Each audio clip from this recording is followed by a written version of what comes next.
Salam əziz şagirdlər, bugünkü mövzumuz sizinlə 7-ci sinif məhlulun qatılığının ifadə olunma üsullarıdır. İlk öncə kütlə payı ilə tanış olaq. Məhlulda həll olan maddənin kütlə payını tapmaq üçün həll olan maddənin qramlarla miqdarını, kütləsini məhlulun kütləsinə bölmək lazımdır. Məsələn, belə bir misalımız varsa, 30 qram duz, 170 qram suda həll olarsa, alınan məhlulda maddənin kütlə payını hesablayın. Biz bilirik ki, məhlul həll olan maddə ilə həll edicinin cəmindən ibarətdir. Yəni, bizim məhlulumuzun kütləsi 200 qrama bərabərdir. Və əgər biz burada həll olan maddənin kütlə payını tapmaq istəyiriksə, həmin maddənin kütləsini bölürük məhlulun kütləsinə. Bizdən bunu faizlə ifadə eləməyimizi istəsə, onda biz bunu 100-ə vura bilərik.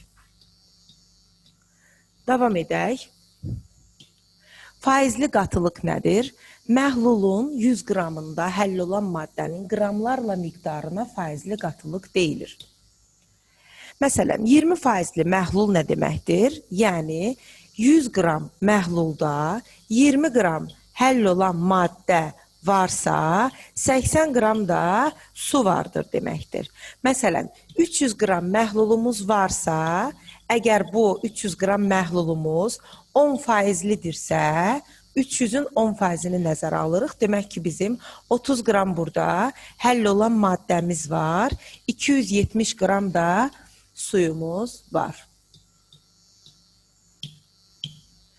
Molyar qatılıq həll olan maddənin maddə miqdarının, yəni mol miqdarının kütləsinin yox, məhlulun həcminə olan nisbəti adlanır molyar qatılıq.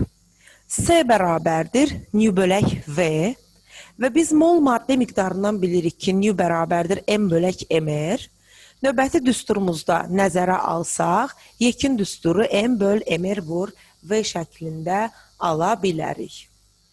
Suallarımıza nəzər yetirək, molyar qatılıqla bağlı suallarımızı işləyək. 2 mol maddə 200 millilitr məhlulda həll olmuşdur. 2 mol maddə 200 millilitr məhlulda. S bərabərdir, nü bölək V demişdik. Nü maddənin molu, V isə məhlulun həcmidir. Demək ki, 2 mol maddə 200 millilitr litrə çevirsək 0,2 litr edəcək. Bölürük 0,2 litrə.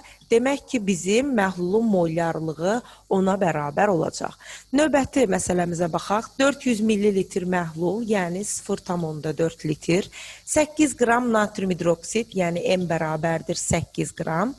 Natrium hidroksidin molekul kütləsini hesablasaq, bərabər olacaq 40 qrama.